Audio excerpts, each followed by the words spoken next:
The Akakor chronicles when sky gods descended to Earth from space. The Akakor Chronicles is a set of stories written by the tribe of the Uga Mangulala that used to live in the Amazon jungle in Brazil. And that text contains more than 15,000 years of history, from the arrival of their gods to the 70s in our times. They were originally written in the language of their ancient masters, their sky gods, on tree barks. The stories were transmitted orally by the prince of the Uga Mangulala tribe, Tadnunka Nara, to the German journalist Karl Brugger, who was working in Brazil, who recorded the whole story on tape and then wrote and published the book in 1976. La Crónica de Akakor by Karl Brugger.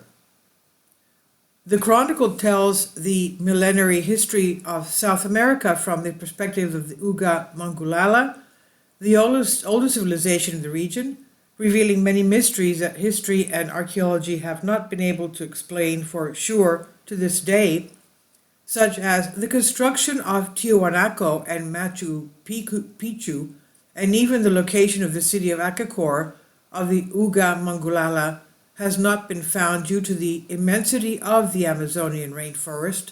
Hopefully, with today's technology, they'll be able to find them.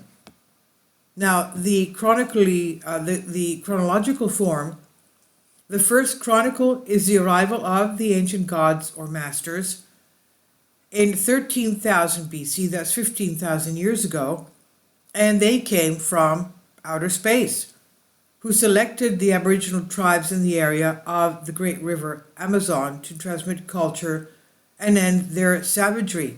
Outer space meaning, of course, from the skies.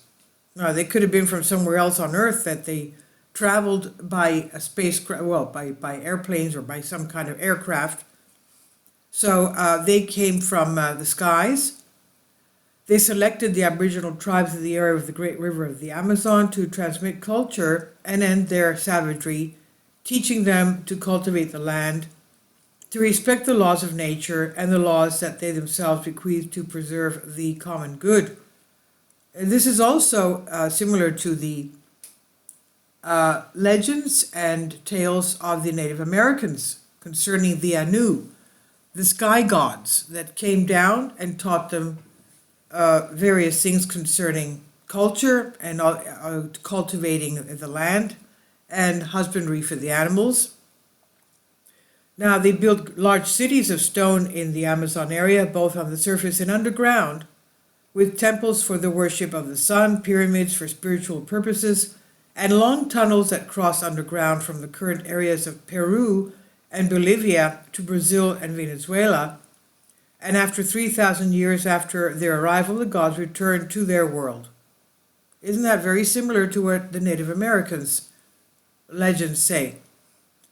Now, the history of the Uga Mangulala manages to move to by the amount of adversities that had to go through to survive for more than 15,000 years, both natural disasters, wars against other tribes, and against the quote-unquote white barbarians, the conquerors, the conquistadors from Europe in the 15th century, and they almost achieved its extinction. If to date it has remained totally unknown, it's due to the special characteristics of the story and the complete isolation of the people whose history it refers to. The latest discoveries originated by the systematic invasion of the Amazon corroborate the story of Chief Tunkanara about his people, thus giving credit to something that can no longer be ignored. The Akakor Chronicles divide into 4 parts, covering a period of over 10,000 years of life of the people of Mangulala. The Book of Jaguar deals with the colonization of the earth by the sky gods until the Second World Catastrophe.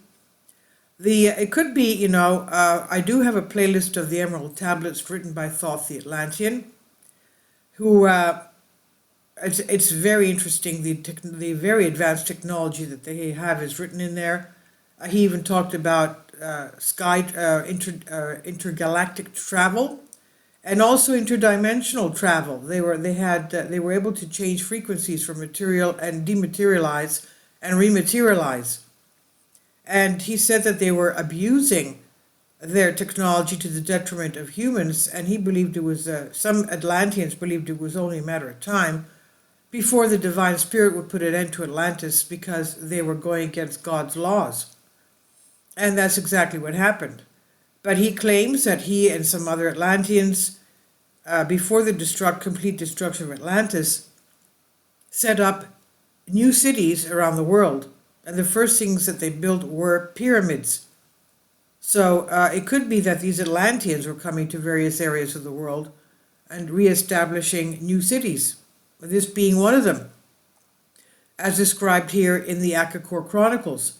So it would be good for you to listen to the playlist I have of the Emerald Tablets written by Thoth the Atlantean, otherwise known as Hermes Trismegistus. Amazing philosophy and amazing advanced technology. So the Book of Jaguar deals with colonizing Earth by these gods. The Book of Eagle covers a period between 6,000 to 11,000 according to its own calendar and describes the arrival of the Goths. The Book of Ant tells the fight against the Spanish and Portuguese colonizers after their landing in Peru and Brazil. And the Water Snake Book describes the arrival of 2,000 German soldiers to Akakor and their integration with the Uga Mangalula people. He also predicts a third great catastrophe. Karl Brugger,